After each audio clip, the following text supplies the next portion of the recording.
Big new juicy developments in the Candace Owens Daily Wire drama. There were things going out over our air that she was saying that were being at least received, I have to say, as being deeply anti-Semitic. Phrase, Christ is King, was being used as an anti-Semitic trope. What's happening between Candace and Ben right now? Christ is King, toxic hatred. Oh, hold up. So it was about Christ is King after all then? Christ is King. This all started when Candace had the temerity to say no government anywhere has a right to commit genocide, which prompted Ben Shapiro to have a meltdown. Candace Owens, I think her behavior during this is disgraceful. I think she's been absolutely disgraceful. But then it calmed down for a bit. The Daily Wire seemed to begrudgingly tolerate her comments over Israel's actions in Gaza. But when Candace started quoting biblical scripture and saying Christ is King, that's when all hell broke loose and she was fired. At first, the straw that broke the camel's back remained a mystery. Was she fired, or did she leave of her own volition? I'm not going to speak to this topic, Piers. At all?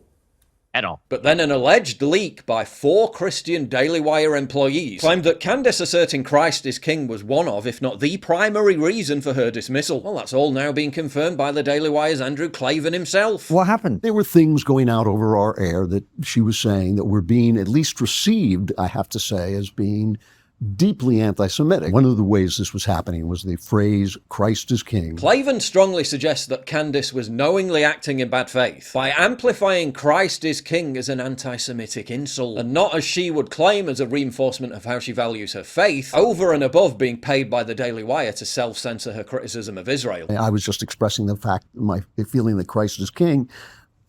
Even if you're dodging them, it seems to me that you would want to make sure that people don't mistake what you're saying for this hatred. Then proceeds to smear her with a bunch of bad faith guilt by association arguments. He suggests she's using Christ as King as a vile slur, because some other people online who he doesn't like did that. For me, it was the stuff that was being taken as anti-Semitic. But then admits he didn't even know what her intentions were. I don't even know her heart or what's in her mind, or even knowing what it was she intended. You know, I'm not even saying that was, you know, how she intended it to be received. It's just such a mealy-mouthed, weak argument. I also believe in the cross of Christ, but if you burn the cross on somebody's lawn, it's no longer the cross of Christ. It's just a vehicle, a symbol of your toxic hatred. The Klan burnt crosses, so you shouldn't say Christ is King. Yeah, the Klan flies American flags. Are Americans not allowed to fly them because of that too? Are Muslims gonna stop praising Allah because ISIS exists? Other bad faith arguments. Some random anon sent him a mean tweet. Just a clarification on this Christ is King. How is that used in an anti-Semitic way? Well, I've gotten tweets that say Christ is King Jew, you know. So Nick Fuentes expressed support for Candace. Nick Fuentes was praising her to the skies. And when she graciously responds and says, hey, I'm following my conscience, I'm following my religion, he says, there's the door. Get out of here. I employ tons of Christians. I've given them the freedom and the platform to share their faith.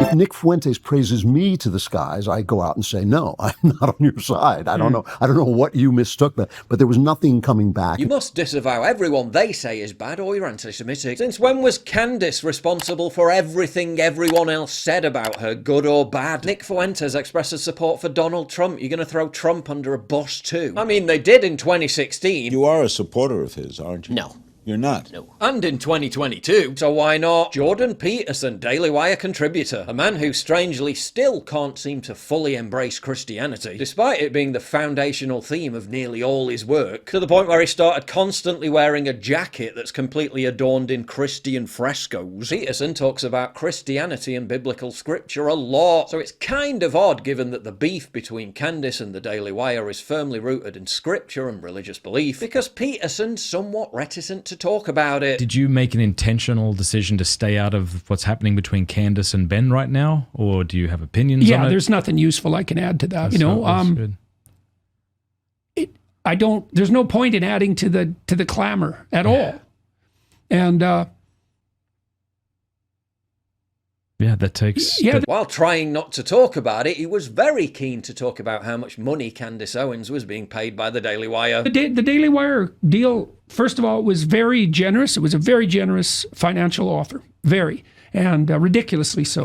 Talk about a low blow. The implication here is that Candace is in it for the money. She's greedy. Ridiculously so. Yeah, she's the one who chose to put at risk and then jettison all that money because she felt sticking by her convictions was more important. Peterson, on the other hand, Mr. Biblical Scripture, decides to stay mute when it comes to the question of Candace Owens being fired for voicing biblical scripture. While he's been paid up to $1 million a year by the Daily Wire, funny isn't it how Candace is greedy despite having sacrificed the paycheck in favour of her convictions, while Peterson chooses not to risk the paycheck by staying silent on the matter of Christ is King.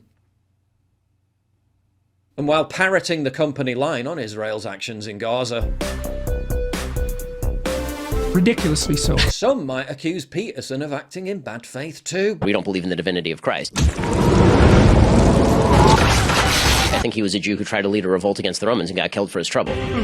Strange how all the Daily Wire people, Andrew Klavan, Jordan Peterson, Jeremy Boring, are free to talk trash about Candace until the cows come home, yet she can't even defend herself or counter their claims because she's under a gag order imposed by them. Talk about bad faith. Candace challenged Shapiro to a debate on Israel and anti-Semitism. Shapiro accepted the debate, acted like he was trying to secure a venue. Then presumably, because Shapiro got nervous about being in a debate with anyone other than a confused teenage college student, had the Daily Wire obtain a legal gag order against Candace, which then cancelled the debate, because the gag order was based on the premise that Candace had disparaged the Daily Wire and Shapiro in challenging him to a debate. That's got bad faith written all over it. Total weasel behaviour, and Candace can't legally say anything about it, while they continue to trash her on podcast after podcast. Ridiculously so. What do you think? It's all very bizarre, isn't it? Let me know in the comments below. And remember to smash that like button.